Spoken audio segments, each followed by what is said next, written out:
Hi, and welcome to this live reading from Drawn to Him by Tammy Mannersley, and this is presented by Itsy Bitsy Book Bits. Chapter 1. The tiny bell on the front door of the store tinkled portentously in the quiet calm of the room as it announced the arrival of a new customer. Finishing the careful stroke on the canvas in front of her, Erica Townsend turned to her small, mostly elderly class. Using the same brush, continue your vertical strokes, adding more tree trunks to our scene. She motioned to the enlarged photograph of a sylvan landscape, which was clipped atop her own wooden easel. As several of her students nodded, Erica pointed to a rotund gentleman with a tartan beret in the back row. "No need to go overboard, Hamish. Less is more at times, remember?"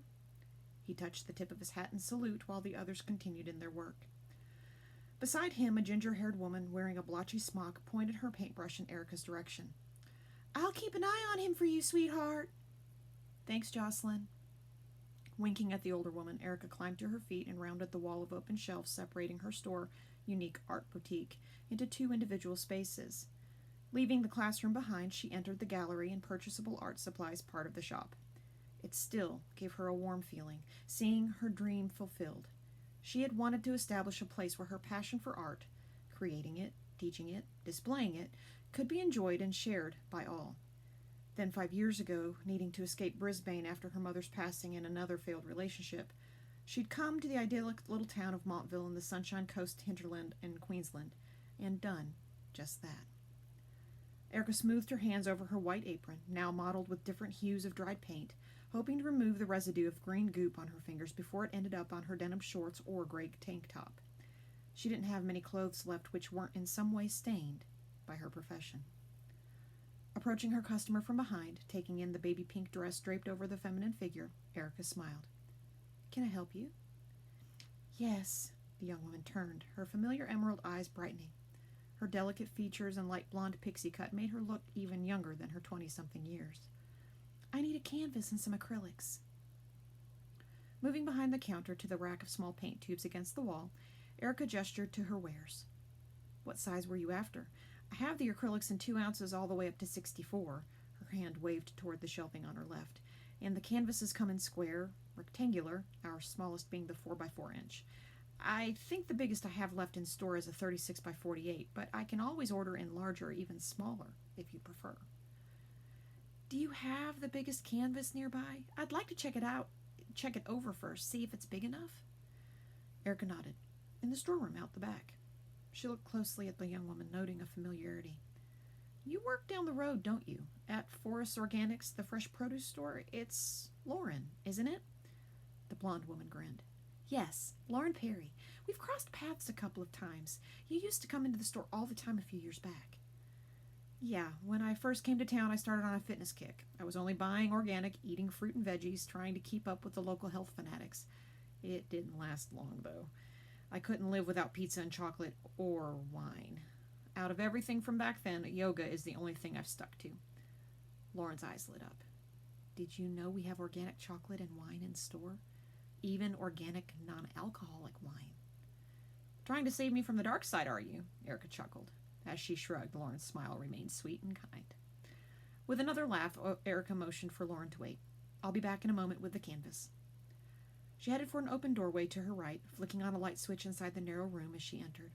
Labeled brown cardboard boxes were stacked against the wall nearest the entrance. White, tall, static shelving, full of inventory, hugged the parallel walls, tapering the room even tighter. At the very back, plastic-wrapped canvases of varying sizes rested alongside each other. Reaching them, Erica dug around, propping some aside to get access to the bigger ones. Distracted by thoughts of her class, of completing the landscape painting, Erica moved a little faster. Once she'd made enough space to retrieve the largest canvas, she grabbed the thick frame and hauled the huge item up and out from the wall. Careful to clear the others she'd stacked beside it, she spun around but connected with the shelving structure to her right. Although it was bolted to the floor, it shook slightly, and she heard a couple of large thuds against the wooden floorboards. She growled her displeasure and mentally scolded herself for attempting to move the gigantic item instead of just taking Lauren into the storeroom to inspect it. Sighing, Erica lowered the monstrosity to get a better look at the obstructions in front of her. She recently received an order of gesso, a white mixture used to prime the canvas before painting, and had restocked the shelf until the front two tubs sat slightly over the edge. Now those round containers were on the floor beyond her left foot, one on its side and one on its lid. At least nothing breakable had fallen. Lifting the huge canvas higher again and holding it to her right, Erica stepped over the first obstacle.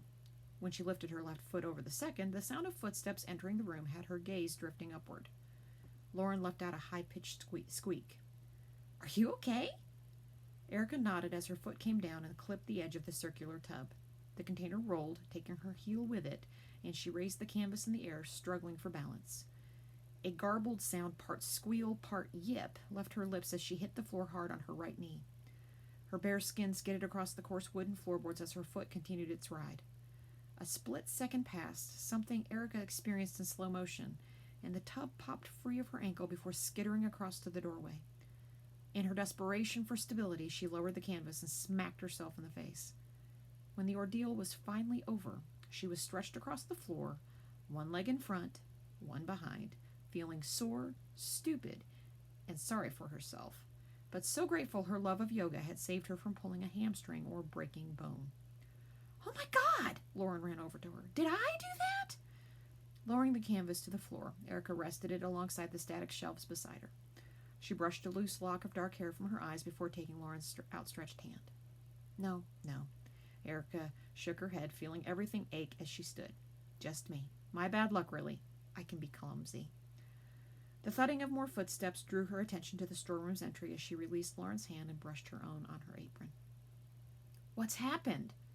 Jocelyn's announcement was audible before she'd even entered. When she came into view, her freckled cheeks were pinker than usual, and her curly red hair was gathering a frizz from her briskness. Erica smiled at her reassuringly as she adjusted the chocolate brown bun atop her own head. "Nothing to see here, Jocelyn. I had a little trip, but survived the journey." She gestured at the large canvas, which was now sporting a slight indentation from where her nose had bashed into it. "Not sure I can say the same thing about the canvas." "Oh, it's fine," Lauren said quickly, waving Erica's comment away with a flick of her wrist. "It's perfect. I'll take it." Erica frowned. "It's damaged stock now. I can order in another." Lauren shook her head. "It'll do, really." As Erica opened her mouth to argue the point further, Jocelyn interrupted. "Ladies!" It was almost a shriek. "What?" Erica noticed the horror in the older woman's eyes and followed the direction of Jocelyn's outstretched index finger. It was aimed at Erica's knee, the one that had dragged along the rough floorboards as she'd skidded ungracefully into the splits. There had been a slight stinging sensation, a constant ache, but Erica hadn't realized the damage she'd inflicted upon herself until now. Dark garnet-red blood was thick in the grooves of the mutilated skin, while congealed snail trails of scarlet crept down her shin. Although the pain was distracting, she noticed it was only a flesh wound and found it to be a minor one once she had the time to clean it up. "Oh, dear," Lauren gasped.